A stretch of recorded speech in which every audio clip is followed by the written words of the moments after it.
ओम शांति। बाप दादा मधुबन। आज की मधुर मुरली 3/9/2024। मीठे बच्चे, तुम्हें किसी भी पतित देहधारियों से प्यार नहीं रखना, क्योंकि तुम पावन दुनिया में जा रहे हो।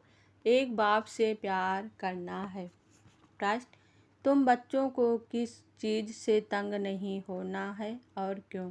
उत्तर, तुम्हें अपने इस पुराने शरीर से जरा भी तंग नहीं होना है, क्योंकि यह शरीर बहुत बहुत वैल्यूबल है। आत्मा इस शरीर में बैठ बाप को याद करके बहुत बड़ी लॉटरी ले रही है। बाप की याद में रहेंगे तो खुशी की खुराक मिलती रहेगी। ओम शांति। मीठे मीठे रूहानी बच्चों, अब दूर देश के रहने वाले, फिर दूर देश के पैसेंजर्स हो। हम आत्माएं हैं और अभी बहुत दूर देश जाने का पुरुषार्थ कर रहे हैं। यह सिर्फ तुम बच्चे ही जानते हो कि हम आत्माएं दूर देश की रहने वाली हैं। आज की मुरली से मुख्य 10 पॉइंट। पहली पॉइंट, अब घर वापस जाना है, जहाँ से पाठ बजाने आए हैं। यह बहुत बड़ा मांडवा अथवा स्टेज है। दूसरी पॉइंट, भगवान तो सिवाय इस पुरुषोत्तम संगम युग के कभी पढ़ाएंगे नहीं। साढ़े 5,000 वर्ष में निराकार भगवान बाप एक ही बार आकर पढ़ाते हैं। तीसरी पॉइंट, बाप खुद कहते हैं हमारा जन्म दिव्य और अलौकिक है और कोई भी आत्मा मेरे समान शरीर में प्रवेश नहीं कर सकते। चौथी पॉइंट, तुमको ही पद्मा पदम भाग्यशाली कहते हैं। तुम्हारे पैर में छापा लगता है पद्मों का। शिव बाबा को तो पाँव है नहीं जो पद्म हो सके। वह तो तुमको पद्मा पदम भाग्यशाली बनाते हैं। पांचवी पॉइंट, बाप के महावाक्य है ना, यह है वही सहज राजयोग। मनुष्य कितने अंधश्रद्धा में डूबे हुए हैं, तुम्हारी तो बात ही नहीं सुनते। छठवीं पॉइंट, अब वही गीता का भगवान बैठ सिखलाते हैं तो पतित से पावन बन जाते हैं। अभी हम भगवान से गीता सुनते हैं, फिर औरों को सुनाते हैं, पावन बनते हैं। सातवीं पॉइंट, निराकारी दुनिया को कोई हेवन नहीं कहा जाता, वह है मुक्ति धाम। यह फिर कहते हैं स्वर्ग में गया। आठवीं पॉइंट, अभी तुम जानते हो यह मुक्ति धाम आत्माओं का घर है।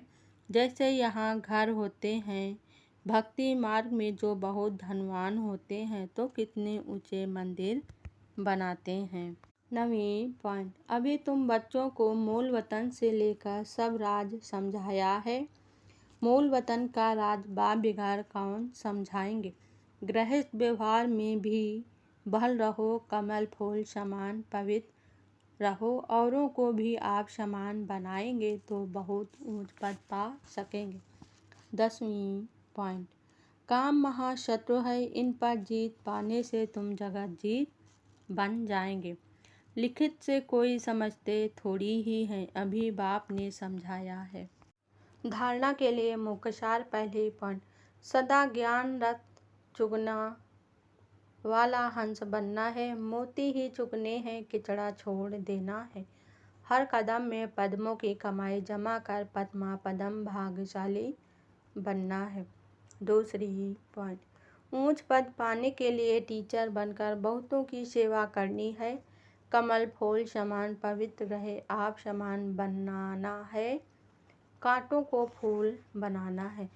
वरदान आज बाबा ने दिया, तेरे मेरे की हलचल को समाप्त कर रहम की भावना इमर्ज करने वाले मन से फुल भव।